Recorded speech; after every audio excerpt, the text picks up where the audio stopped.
ሰላም ጤና ይስጥልን ክቡራትና ክቡራን ተመልካቾቻችን ከናሁ ቴሌቪዥን ዘወትር በዚህ ሰዓት ወደ እናንተ የሚደርሰው የሀገር ቤትና የባህር ማዶ ስፖርታዊ መረጃችን እነሆ ከአሁኑ ሰዓት ጀምሮ ወደ እናንተ ይደርሳል። ዛሬ ዕለተ ማክሰኞ ህዳር 23 2018 ዓ.ም የተለያዩ የሀገር ቤትና የባህር ማዶ ስፖርታዊ መረጃዎችን አሰናድተናል። እስከ መረጃዎቻችን ፍጻሜ ድረስ አብራችሁ እንድትቆዩ እንደወትሮ ሁሉ በአክብሮት እንጋብዛለን። መረጃዎቹን ወደ እናንተ በማድረስ ገዛኸኝ ዱላ፣ የካሜራ ባለሙያዎቻችን ዘካሪያስ ኃይሉና ብሩክ ጌታቸው ከኛ ጋር ቆይታ ያደርጋሉ።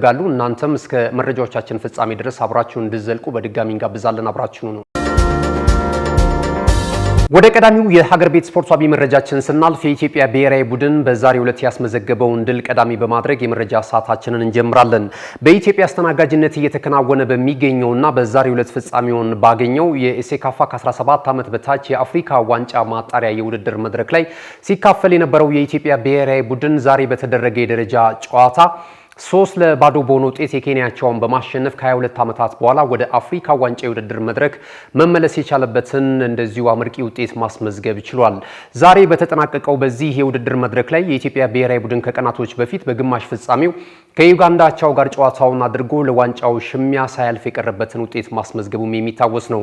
በጨዋታው እንቅስቃሴ 3-0 ተሸንፎ በርካታ ነገሮችን የተመለከትንበት የኢትዮጵያ ብሔራዊ ቡድን ዛሬ በተደረገ የደረጃ ጨዋታ ደግሞ የኬንያ አቻውን 3-0 በሆነ ውጤት እንደዚሁ ማሸነፍ ችሏል። ዳዊት ካሳው 66ኛው ደቂቃ ላይ፣ ቢኒያም አብርሃ እንደዚሁ 79ኛው ደቂቃ ላይ ሌላኛውን ተጨማሪውን ጎል ደግሞ በተጨመረ የባከነ ሰዓት ላይ ብሩክ አይላቸው 93ኛው ደቂቃ ላይ ተጨማሪ የኢትዮጵያ ብሔራዊ ቡድን ሶስተኛ ጎል አስቆጥሮ ታዳጊዎቹ እንደዚሁ የኢትዮጵያ ብሔራዊ ቡድን 3-0 በሆነ ውጤት በማሸነፍ ወሳኙን ወደ አፍሪካ ዋንጫ የውድድር መድረክ ያለፉበትን ውጤት ማስመዝገብ ችሏል። ዛሬ በተደረገው እንቅስቃሴ ሙሉ ለሙሉ በሚባል ደረጃ የኢትዮጵያ ብሔራዊ ቡድን እጅጉን የተሻሻለ የጨዋታ እንቅስቃሴ ተመልክተንበታል። እንግዲህ ወደ አፍሪካ ዋንጫ የውድድር መድረክም ያለፈበት ውጤት ሆኖ ነው የተመለከትነው በዛሬው እንቅስቃሴ ላይ ማለት ነው። ወደ ሌላኛው የሀገር ቤት ስፖርታዊ መረጃችን ስናልፍ ደግሞ እንደዚሁ የኢትዮጵያ ቦክስ ፌዴሬሽን ያዘጋጀው የ2018 ዓ.ም የመጀመሪያ ዙር ብሔራዊ የክለቦች ሻምፒዮና ውድድር ተጠናቋል። ለአራት ተከታታይ ቀናት በትንሿ ስቴዲየም ሲከናወን የነበረውና በርካታ ክለቦች ሲካፈሉበት የነበረው ስፖርተኞቹም በተለያየ ኪሎግራም እንደዚሁ በሁለቱም ጾታ ሲሳተፉበት የነበረው የውድድር መድረክ ተጠናቋል። በዚህ የውድድር መድረክ ላይ የተተኪ ስፖርተኞችን ለማግኘት በተለይ የኢትዮጵያ ቦክስ ፌዴሬሽን ይህንን የውድድር መድረክ በመክፈቱ ስፖርተኞቹ እጅግ በጣም ደስታ እንደተሰማቸውና መሰል የውድድር መድረኮች እንደዚሁ እንዲቀጥሉም መልእክታቸውን አስተላልፏል። በውድድር መድረኩ ላይ የአዲስ አበባ ፖሊስ ጠቅላይ መምሪያ የቦክስ ቡድን በሁለቱም ጾታ እንደዚሁ የተለያዩ ዋንጫና ሜዳሊያዎችን በመውሰድ አሸናፊ ሆኗል። በሌላ በኩል ደግሞ እንደዚሁ ማረሚያ ቤቶችም ይህንን የውድድር መድረክ ላይ ጎልተው መውጣት ከቻሉ ተሳታፊ ክለቦች መካከል አንደኛው ሆኗል ማለት ነው። በአጠቃላይ በፍጻሜው የውድድር መድረክ ላይ የኢትዮጵያ ቦክስ ፌዴሬሽን ፕሬዝዳንት አቶ ኢያሱ ወሰን እንደዚሁም ደግሞ ምክትል ፕሬዝዳንቱ ጄኔራል ካሳዬ ጨመዳ፣ የኢትዮጵያ ቦክስ ፌዴሬሽን እንደዚሁ የጽህፈት ቤት ኃላፊ አቶ አብዱል ሰመድ መሐመድ ተገኝቷል። የፌዴሬሽኑ ስራ አስፈጻሚዎችና ልዩ ልዩ ለስፖርቱ ቅርበት ያላቸው የክብር እንግዶች ተገኝቷል። የክብር እንግዶቹም እንደዚሁ ለተወዳዳሪዎችና ለአሸናፊዎች የሜዳሊያ የዋንጫና የገንዘብ ሽልማት በስተመጨረሻ የሽልማት ስነ ስርዓት ላይ አበርክተዋል። በቀጣይ ትልልቅ የውድድር መድረኮች በሀገሪቱ እንደሚከናወኑ እንደዚሁ በመዝጊያው ስነ ስርዓት ላይ ንግግር ያደረጉት የኢትዮጵያ ቦክስ ፌዴሬሽን ፕሬዝዳንት አቶ ኢያሱ ወሰን ይህንን ማረጋገጥ ችለዋል ማለት ነው። ወደ መጨረሻው የሀገር ቤት ስፖርታዊ መረጃችን ስናልፍ ከቀናት በፊት ጅማሮውን ያደረገውና በአሰላ አረንጓዴ ስቴዲየም እየተከናወነ የሚገኘው ሁለተኛው የኦሮሚያ ፕሪሚየር ሊግ እየተከናወነ ይገኛል። ዛሬ በተደረገ ጨዋታ ሰበታ ኦሊሶን 2-1 በሆነ ውጤት ማሸነፍ ችሏል። ለሰበታ ክፍለ ከተማ ያሸናፊነቱን ሁለቱን ግቦች ምንተስኖት እንደዚሁ ኳስና መረብን ማገናኘት ችሏል። 45ኛውና 55ኛው ደቂቃ ላይ ሲያስቆጥር ሐሚር ገለቶ ደግሞ 40ኛው ደቂቃ ላይ ኦሊሶን ከሽንፈት ያልታደገ ብቸኛ ግብ እንደዚሁ ማስቆጠር ችሏል ማለት ነው። በቀጣይም የኦሮሚያ ፕሪሚየር ሊግ በተለያዩ ጨዋታዎች ቀጥሎ ይከናወናል። 14 ክለቦች እየተፋለሙበት ይገኛሉ በአሰላ አረንጓዴ ስቴዲየም። እንግዲህ በቀጣይ ኦሮሚያን የሚወክሉ በአንደኛ ሊግ የሚወክሉ ተወዳዳሪዎች ክለቦች የሚገኙበት የውድድር መድረክም እንደሆነ ያገኘነው መረጃ ያመለክታል። ክቡራትና ክቡራን ተመልካቾቻችን የሀገር ቤት ስፖርታዊ መረጃዎቻችን ይህንን ይመስላሉ። ካፍታ ቆይታ በኋላ ስንመለስ በቀጥታ ወደ ባህር ማዶ ስፖርታዊ ጉዳዮቻችን የምናቀና ይሆናል። ናሁ ቴሌቪዥን ምርጫችሁ አድርጋችሁ እየተከታተላችሁን ስላላችሁ እጅግ በጣም እናመሰግናለን። መልእክቶቹን ተከታትለን እንመለሳለን። አብራችሁን ነው። ካሽጎ በየትኛውም ዓለም ሆነው በማንኛውም ሰዓት ለወገኑ የሚደርሱበት ፈጣን የገንዘብ መላኪያ ተከፈተሎ። ማስተርና ቪዛ ካርዶን በመጠቀም ከ5 እስከ 20 ዶላር የሚልኩበት አዲስ የገንዘብ መላኪያ መንገድ። ካሽጎን ለየት የሚያደርገው የትኛውም የገንዘብ ዝውውር በፍጥነት አገልግሎት ከመስጠቱም ባሻገር ለማንኛውም አገልግሎት ምንም አይነት ክፍያ አለመጠየቁ ነው። በሀገራችን ታሪክ ገንዘብን ከውጪ ወደ ሀገር ቤት በማስተላለፍ በመተግበሪያ መልክ አገልግሎት መስጠት የጀመረው የመጀመሪያው ሀገር በቀል የገንዘብ መላኪያ ዘዴ ካሽጎ ከ4500 በላይ ባሉ የባንክ ቅርንጫፎች አገልግሎት እየሰጠ ይገኛል። ገንዘቦን በሰኮንዶች ልዩነት ውስጥ ይፈልጉ በአካውንቶ ወይንም በእጆ ቆጥረው የሚወስዱበት ልዩ ዘዴ። በቅርቡ ሁሉንም ኢትዮጵያዊ ባለቤት ለማድረግ ጉዞ የጀመረው ካሽጎ ዛሬውኑ መተግበሪያውን በስልኮ ላይ በመጫን የአገልግሎቱ ተጠቃሚ ሆኑ። ፍጥነት መለያችን፣ ኢትዮጵያን መክፈቻችን፣ ካሽጎ ነው መላኪያችን። ካሽጎ የአዲሱ ትውልድ ብራንድ። ተመልሰናል። ክቡራትና ክቡራን ተመልካቾቻችን ይህ ናሁ ቴሌቪዥን ነው። ናሁ ስፖርትን በመከታተል ላይ ነው የምትገኙት። አብራችሁን ስላላችሁ በድጋሚ እጅግ በጣም እናመሰግናለን። ቀደም ሲል የሀገር ቤት ስፖርታዊ መረጃዎች ወደ እናንተ ደርሰዋል። ከዚህ ሰዓት ጀምረን ደግሞ ከባህር ማዶ የተገኙ ስፖርታዊ መረጃዎችን ወደ እናንተ እያደረስን ቆይታ የምናደርግ ነው የሚሆነው። የተወዳጁ እንግሊዝ ፕሪሚየር ሊግ የ14ኛ ሳምንት መርሃ ግብር ጨዋታዎች ከዛሬ ምሽት ጀምረው በእንግሊዝ የተለያዩ ስቴዲየሞች እንደዚሁ ቀጥሎ የሚከናወን ይሆናል። ዛሬ ከሚደረጉና የእግር ኳሱ አፍቃሪያን ዘንድ በጉጉት ከሚጠበቁ ጨዋታዎች መካከል በክራቨን ኮቴጅ የምዕራብ ለንደኑ ክለብ ፉልሃም ማንቸስተር ሲቲን የሚያስተናግድበት ጨዋታ ትልቅ ትኩረትን አግኝቷል። በዚህ እንቅስቃሴ ላይ ፉልሃም ያለፉትን 2 ጨዋታዎች አሸንፎ ወደዚህ ጨዋታ መምጣቱ ደግሞ የበለጠ ጨዋታውን እንዲጠበቅና በሁለቱ ክለቦች መካከል ከፍተኛ ፉክክር ሊኖር እንደሚችል አስቀድሞ ግምት እንዲያገኝ ያስችሉታል ማለት ነው። የአሰልጣኝ ማርኮ ሲልቫው ቡድን አሁን ላይ እንግዲህ በደረጃ ሰንጠረዡ 17 ነጥቦችን ይዞ 15ኛ ደረጃ ላይ ነው የሚገኘውና የዛሬውን ጨዋታ ለማሸነፍ ወደ ሜዳ ይገባል ተብሎ ይጠበቃል። ከዚህ ቀደም ሰንደርላንድ እና ቶተንሃምን በተከታታይ በማሸነፍ እንደዚሁ ጥሩ አቋም ላይ የሚገኝ ቡድን መሆኑን ተከትሎ በዛሬውም ጨዋታ ግምት ተሰጥቶታል። ማንቸስተር ሲቲ ሳምንት ወይም ደግሞ በሳምንቱ መጨረሻ ቀናት በ13ኛው ሳምንት መርሃ ግብር ላይ ሊድስ ዩናይትድን 3-2 በሆነ ውጤት በማሸነፍ ወደ አሸናፊነቱ መመለሱ የሚታወስ ነው። ለዛሬውም ጨዋታ እንደዚሁ ቅድመ ግምትን አግኝቷል ማለት ነው። ምሽት 4:30 ላይ ይደረጋል። ይህንን ጨዋታ ማንቸስተር ሲቲ ማሸነፍ ከቻለ የበለጠ አርሰናል ነገ ምሽት ጨዋታውን እስከሚያከናውን ድረስ በሊጉ የደረጃ ሰንጠረዥ ላይ በሁለቱ ክለቦች መካከል የሚኖረውን የነጥብ ልዩነት ወደ 2 ማጥበብ ይችላል። ይህንን እድል ይጠቀምበታል የሚለው ነገር ይጠበቃል። ምክንያቱም ከዚህ ቀደምም በሴንት ጄምስ ፓርክ ስቴዲየም በ13ኛው ሳምንት መርሃ ግብር ላይ አስቀድሞ ከአርሰናል ቀደም ብሎ ጨዋታውን አድርጎ ልዩነቱን አጥብቦ በአርሰናል ላይ ጫና ያደርጋል ተብሎ ሲጠበቅ ነገር ግን ደግሞ በዚህ እንቅስቃሴ ላይ ሳይጠቀምበት መቅረቱ የሚታወስ ነውና ዛሬ ምናልባት ይህንን ጨዋታ የሚያሸንፍ ከሆነ የበለጠ በሊጉ ፉክክር ላይና ቀጣይ ጨዋታውን በሚያደርጉት በመድፈኞቹ ተጫዋቾች ላይ ስነ ልቦናዊ ጫና ሊያሳድሩባቸው እንደሚችል እየተገመተ ነው የሚገኘው። በዚሁ ሰዓት ላይ በቫይታሊቲ ስቴዲየም የሚደረግ ጨዋታ አለ። በርንማውዝ እንደዚሁ የመርሲሳይዱ ክለብ ኤቨርተንን ያስተናግዳል። ይህም ጨዋታ ተጠባቂ ነው። ሁለቱም ክለቦች ከሽንፈት መልስ የሚያደርጉት ጨዋታ ነው። ወደ አሸናፊነት ለመምጣት ከፍተኛ እድል ይኖራቸዋል ተብሎ ነው የሚገመተው። ኒውካስል ዩናይትድ ምሽት 5:15 ሲል በሴንት ጄምስ ፓርክ ስቴዲየም እንደዚሁ ቶተንሃም ሆትስፐርስን ያስተናግዳል። ቶተንሃም ሆትስፐርስ በቅርብ ባደረጋቸው ጨዋታዎች ሽንፈትን እያስተናገደ ይገኛል። የአሰልጣኝ ቶማስ ፍራንኩ ቡድን ወደ አሸናፊነት ለመመለስ እንግዲህ ወደ ሴንት ጄምስ ፓርክ ስቴዲየም ያቀናል ዛሬ ምሽት በሚደረገው ጨዋታ ማለት ነው። ኤዲያው ቡድን በአውሮፓ ቻምፒየንስ ሊግ የውድድር መድረክ እየተካፈለ ጥሩ ውጤቶችን እያስመዘገበ ነው የሚገኘው። ከዛም ባለፈ በሊጉም በአንጻራዊነት እንደዚሁ 18 ነጥቦችን ይዞ በግብ ክፍያ ከፊት ለፊት ያሉትን ክለቦች እየተከተለ 13ኛ ደረጃ ላይ ነው የሚገኘው ማለት ነው። እንግዲህ የሊጉ ወሳኝ ጨዋታዎች በነገው ዕለትም ቀጥለው ይከናወናሉ። ብራይተን በአሜክስ ስቴዲየም አስተን ቪላን ያስተናግዳል። አዲስ አዳጊው ክለብ በርንሌ እንደዚሁ በተርፍ ሙር ስቴዲየም የደቡብ ለንደኑን ክለብ ክሪስታል ፓላስን የሚያስተናግድበትም ጨዋታ ይጠበቃል። ወልቨርሃምፕተን ወንደረርስ ከኖቲንግሃም ፎረስት፣ አርሰናል የዚህ መርሃ ግብር ትልቁ ጨዋታ ከብሬንትፎርድ ሲቲ ጋር ኤምሬትስ ስቴዲየም ላይ የሚያደርጉትም ጨዋታ እንደዚሁ ትልቅ ትኩረትን አግኝቷል። አርሰናሎች የጉዳት ላይ የነበሩ ተጫዋቾች መመለስ እንደሚችሉና እድል እንዳላቸው አሰልጣኝ ሚካኤል አርቴታ በፕሪማች ወይም ደግሞ በፕሬስ ኮንፈረንስ ወቅት እንደዚሁ ለመገናኛ ብዙሃን ገልጸዋል ማለት ነው። በተለይ ደግሞ የነ ዊሊያም ሳሊባን የነ ትሮሳርድን የመሳሰሉ ጉዳቶች በኋላ ላይ በመውጫችን ባጫጭር ስፖርታዊ መረጃዎች ጊዜያችን እናነሳዋለን። ነገር ግን ይህንን የተመለከቱ ጋዜጣዊ መግለጫ ሰጥቷል። ሊድስ ዩናይትድ ከቼልሲ የሚያደርጉትም ጨዋታ ይጠበቃል። ቼልሲ በጥሩ መነቃቃትና ብቃት ላይ የሚገኝ ቡድን መሆኑን ባለፈው በለንደን ደርቢ ከአርሰናል ጋር ነጥብ ተጋርቶ በወጣበት እንቅስቃሴ እንደዚሁ አስመልክቷል። ይህንኑ ጥንካሬውን ሊያስቀጥል የሚችልበት እድል እንዳለው ብዙ የእግር ኳሱ ሊቃን ከወዲሁ ቼልሲን የተመለከቱ መረጃዎችን በመስጠት ላይ ነው የሚገኙት።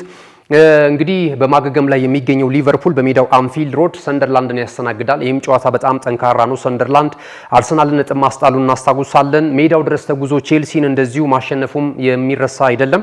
ይህንን ተከትሎ እንግዲህ ሊቨርፑል ወደ እንደገና ተሻሻለ ሲባል ደግሞ ወደ ታች እንዳይወርድ ሊፈትነው የሚችልበት እድል እንዳለ ነው እየተገመተ የሚገኘው። በሊቨርፑል በኩልም ያን ያህል አስተማማኝ ነው ለማለት አይቻልም። በእርግጥ በሳምንቱ መጨረሻ ቀናት እንደዚሁ ዌስትሃም ዩናይትድን ማሸነፋቸው የሚታወስ ነውና ይህ ጨዋታ በአንፊልድ ሮድ ነገ ምሽት ነው የሚከናወነው። ማንቸስተር ዩናይትድ ደግሞ ከዌስትሃም ዩናይትድ በኦልድ ትራፎርድ ስቴዲየም ሐሙስ አመሻሽ ጨዋታቸውን የሚያከናውኑ ይሆናል።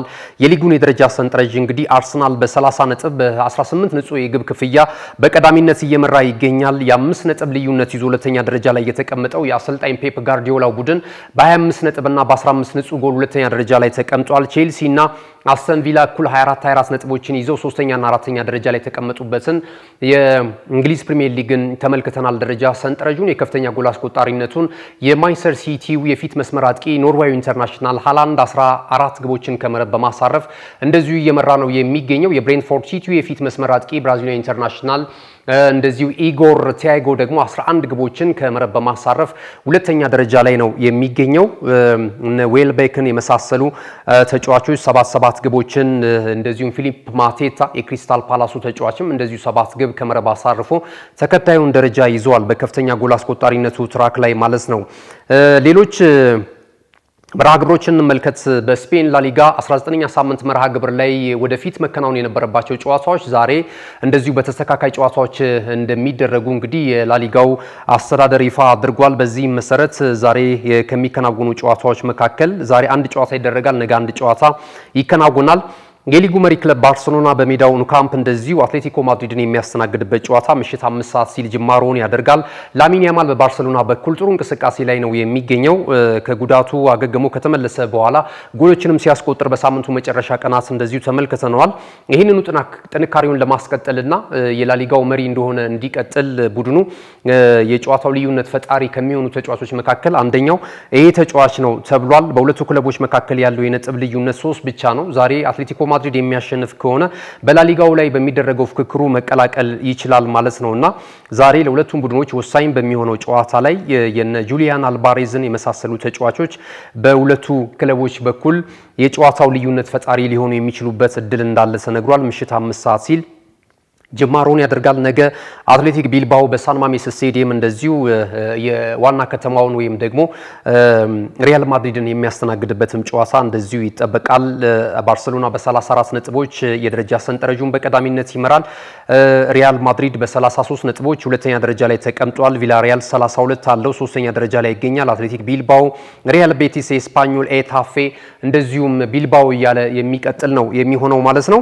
የከፍተኛ ጎል አስቆጣሪነቱን ትራክ ደግሞ እየመራ የሚገኘው ክሊያም ምባፔ ነው ከሪያል ማድሪድ ማለት ነው። ሮበርት ሌዋንዶውስኪ ደግሞ ሁለተኛ ደረጃ ላይ ተቀምጧል 8 ግቦችን በማስቆጠር። ምባፔ 14 ግቦች አሉት ልክ እንደ ሃላንድ ሁሉ ማለት ነው። በእንግሊዝ ፕሪሚየር ሊግ እና በላሊጋው የከፍተኛ ጎል አስቆጣሪነቱ ትራክ በኩል ግብ አስቆጣሪነት ነው እንደቀጠለ እየተመለከትን የምንገኘው ማለት ነው። ሌሎች መረጃዎች እናልፋለን። በኮፓ ኢጣሊያ የ16ኛ ዙር ወይም ደግሞ የጥሎ ማለፍ 16 ጨዋታዎች ከዛሬ ምሽት ጀምረው ይከናወናሉ። የቱሪኑ ክለብ ዩቬንቱስ በሜዳው አሊያንዝ እንደዚሁ ዩዲኒዜን ያስተናግዳል ምሽት 5 ሰዓት ላይ። ነገ አታላንታ ከጄኖዋ፣ ናፖሊ እንደዚሁ በዲያጎ አርማንዶ ማራዶና ስቴዲየም ከካግላሪ ጋር ጨዋታውን ሲያደርግ፣ ኢንተር ከቬንዚያ የሚያደርጉትም ጨዋታ እንደዚሁ ይጠበቃል በኮፓ ኢጣሊያ ማለት ነው። ሌሎች አጫጭር ስፖርታዊ መረጃዎችን ይዘን እንመለሳለን። አሁንም አብራችኑ ነው። እነሆ የምስራች የ10 አየር መንገድ የበረራ ትኬት ለውድ ደንበኞቹ በተቀላጠፈና አስተማማኝ በሆነ መንገድ እያቀረበ ያለው በዚህም በደንበኞቹ የተመሰገነው ጉዞጎ አሁን ደግሞ ተደራሽነቱን በማስፋት ተጨማሪ ባንኮችን በማካተት ለውድ ደንበኞቹ የበለጠ አስተማማኝ ለመሆን ችሏል። የጉዞጎን አፕሊኬሽን ከአፕ ስቶር ወይም ከፕሌይ ስቶር በማውረድ የመነሻና የመድረሻ ከተማዎትን መርጠው ዋጋ አወዳድረው የሀገር ውስጥም ሆነ ዓለም አቀፍ በረራ ማድረግ ካሰቡ የበረራ ትኬቶን ክፍያ በአቅራቢያው በሚገኙ ባንኮች አንድም በአካል በመሄድ ወይም በኦንላይን የክፍያ አማራጮች ክፍያዎትን በመፈጸም የበረራ ትኬቶን በእጅ ያስገቡ። ከዚህም በተጨማሪ እንደ ሁሉ ጊዜው ወደ ጉዞጎ የጥሪ ማዕከላችን 7473 በመደወል ከሙሉ የበረራ መረጃ ጋር የ24 ሰዓት የትኬት አገልግሎት ማግኘት እንደሚችሉ ስናበስሮ በታላቅ ደስታ ነው። ለበረራዎ ጉዞጎ።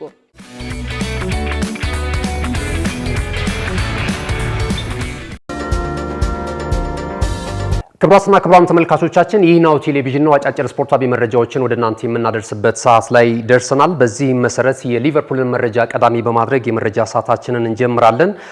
እንግዲህ አሰልጣኝ አርነ ስሎት ከፍተኛ ጫና ውስጥ ነው የሚገኙት። በእርግጥ በሳምንቱ መጨረሻ ቀናት ዌስትሃም ዩናይትድን በገጠሙበት እንቅስቃሴ ወደ አሸናፊነት መመለሳቸው የሚታወስ ነው። ያም ቢሆን ግን የክለቡ አመራሮች ውስን ጨዋታዎች ነው ለአሰልጣኝ አርነ ስሎት በነዛ ጨዋታ ውስጥ መሻሻል የማያሳዩ ከሆነ ምናልባት የስንብታቸው ዋዜማ ላይ እንዳሉ እንደዚሁ ቦርዱ አሳውቋቸዋልና ይህንንም ተከትሎ የክለቡ ቦርድ የተለያዩ አሰልጣኞችን እያማተረ እንዳለ እየተነገረ ነው የሚገኘው። ፈረንሳዊው አሰልጣኝ ከዚህ በፊት በተጫዋችነትና በአሰልጣኝነት በሪያል ማድሪድ ቤት እናውቀዋለን። ዚነዲን ዚዳን እንግዲህ እጩ ውስጥ ከሚገኙ ትልልቅ አሰልጣኞች መካከል አንደኛው ሆኖ እየተመለከትነው እንገኛለን። ዣቪ አሎንሶ በተመሳሳይ በሪያል ማድሪድ ቤት ብዙ ምቾት እየተሰማው ያልሆነ አሰልጣኝ እንደሆነ እየተገለጸ ነው የሚገኘው። በተለይ መልበሻ ክፍሉን መቆጣጠር አልቻለም በሚል የሪያል ማድሪድ ደጋፊዎች ከወዲሁ ሌጀንዳቸውን ቢሆን ያን አይነት ጫና እያሳደሩበት እንዳለ እየተገለጸ ይገኛል። ምክንያቱም በቪኒ ጁኒየር እና እንደዚሁም በክሊያን ምባፔ መካከል ያለው ሰጣ ገባ አንዳንድ ጉዳዮችን ይዞ እየወጣ ነው የሚገኘው ከክብር ጉዳይ ጋር በተያያዘ ማለት ነውና ይህንንም አሰልጣኝ አስቀድመው የሚፈልጉት ነበረ። እንደምናስታውሰው ባየር ሊቨርኩሰን ወደ ሪያል ማድሪድ በሚሄድበት ሰዓት ላይ በአቋራጭ ይህንን አሰልጣኝ እንደዚሁ መጥለፍ እንደሚፈልጉ ሲገለጽ ነበረ። አሁንም እንደዚሁ ይሄ ተስፋቸው እንዳልተሟጠጠና በዝርዝር ከያዟቸው አሰልጣኞች መካከል አንደኛው ዣቪ አሎንሶ መሆኑም እየተነገረ ይገኛል። ሮቤርቶ ዲዘርቢ እጅግ በጣም ሻዶ ቲም ላይ በተለይ በብራይተን እግር ኳስ ክለብ ውስጥ የሰራቸው ገድሎች እንደዚሁ የሚታወቁ ነው። አሁን እንግዲህ በፈረንሳይ ነው የሚገኘው ማርሴይን እያሰለጠነ ማለት ነው። ይሄም አሰልጣኝ የሊቨርፑል ሰዎች በድብቅ እያደኑት እንደሚገኝ እየተገለጸ ይገኛል። ስቴቨን ጄራርድ የቀድሞ የክለቡ ሌጀንድ እንደሆነ ይታወቃል። ከዛ በኋላ እንግዲህ ወደ የተለያዩ ክለቦች አምርቶም እንደነበረ የሚታወስ ነውና ከዚህ ጋር ተያይዞ ክለቡን የሚይዝበት እድል እንዳለው እንደዚሁ ተነግሯል። ኦሊቨር ግላንስለር እንደዚሁ በተመሳሳይ በክሪስታል ፓላስ ቤት እጅግ በጣም የሚገርም ስራዎችን እየሰሩ ነው የሚገኙት። ከረጅም ጊዜ በኋላ ክሪስታል ፓላስ ኤኤፍኤ ካፕ የውድድር መድረክ የዋንጫ ክብርን እንዲያነሳ እንደዚሁ ያስቻሉ አሰልጣኝ መሆናቸው የሚታወስ ነው። አንዲ ራዮላ በተመሳሳይ በበርንማውዝ ቤት እጅግ በጣም የሚገርም ስራ ከሰሩ አሰልጣኞች መካከል እሳቸውም ይጠቀሳሉ። ሌላው በመጨረሻ የታጩት አሰልጣኝ ደግሞ ኤርገን ክሎፕ ናቸው። ኤርገን ክሎፕ እንግዲህ ሊቨርፑልን ከረጅም ዓመታት በኋላ ከሊጉ የዋንጫ ክብር ጋር ማስታረቅ የቻሉ አሰልጣኝ ናቸው። ከዛ ባለፈ የአውሮፓ ቻምፒየንስ ሊግ የውድድር መድረክም ወደ አንፊልድ ማምጣታቸው የሚታወስ ነው። በሊቨርፑል ደጋፊያን ዘንድ እጅግ በጣም የሚወደዱና የሚከበሩት አሰልጣኝ ምናልባት ክለቡ ችግር ውስጥ የሚሆን ከሆነ እኔ ወደ አውሮፓ መጥቼ ወይም ደግሞ ወደ እንግሊዝ ተመልሼ ሌላ ክለብ መያዝ አልፈልግም፣ ነገር ግን ደግሞ የምወደው ክለቤ እንደዚህ አይነት ችግር ውስጥ ከሆነ በሙያዬ ለማገልገል ፈቃደኛ ነኝ የሚል አስተያየት ከዚህ ቀደም በነበራቸው ቃለ ምልልስ ሲናገሩ እንደነበረ ይታወሳልና ከዚህ ጋር ተያይዞ እሳቸውም እዚህ ስም ዝርዝር ውስጥ መግባታቸው እየተገለጸ ነው የሚገኘው። እንግዲህ በቀጣይ የአሰልጣኝ አርነ ስሎት የማሰልጠን ብቃት ወይም ደግሞ የሚሰበስቧቸው ነጥቦች ካልተሻሻሉና ቡድኑ ወደ ከፍታ ዳግም ማምጣት ካልቻሉ የመሰናበታቸው ነገር አይቀሬ ስለመሆኑ ነው እንግዲህ ቦርዱ በእንደዚህ አይነት ሁኔታ የተለያዩ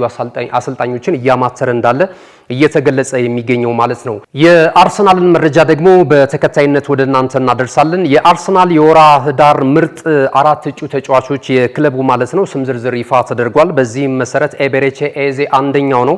10 ቁጥር ሚናም በብቃት እየተወጣ ይገኛል። ያለፉትን ጊዜያቶች ያደረጋቸውን እንቅስቃሴዎች መመልከት እንችላለን። ኤቤሬቺ ኤዜ እንግዲህ ክሪስታል ፓላስን ለቆ በክረምቱ የተጫዋቾች የዝውውር መስኮት መድፈኞቹን መቀላቀሉ የሚታወስ ነው። በተለይ በሰሜን ለንደን ደርቢ 3 ግቦችን ከመረብ አሳርፎ ሃትሪክ መስራቱም የሚታወስ ነውና ይሄ ተጫዋች ስም ዝርዝር ውስጥ እንደዚሁ ተካቷል። ከአራቱ ተጫዋቾች መካከል አንደኛው መሆኑን ተመልክተናል።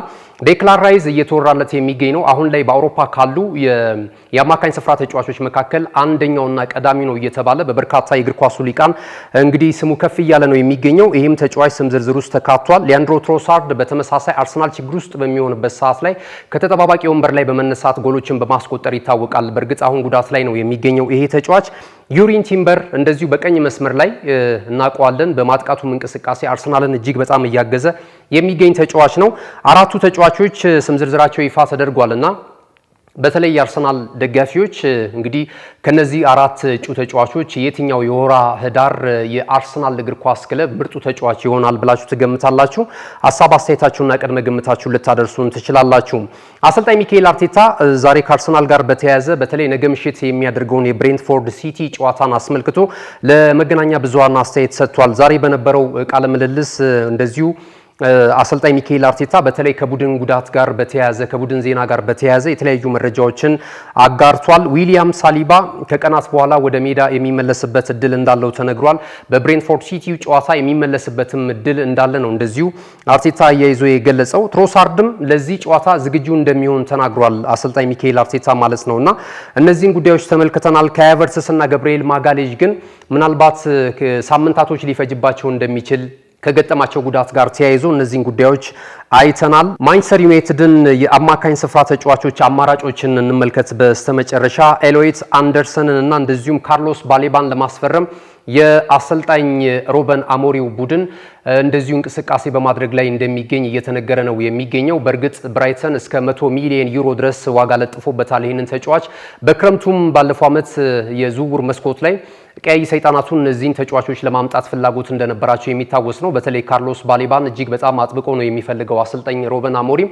አሁን ግን ሌሎች ክለቦችም ይህንን የዝውውር ሂደት እንደዚሁ ስለመቀላቀላቸው እየተነገረ ይገኛል።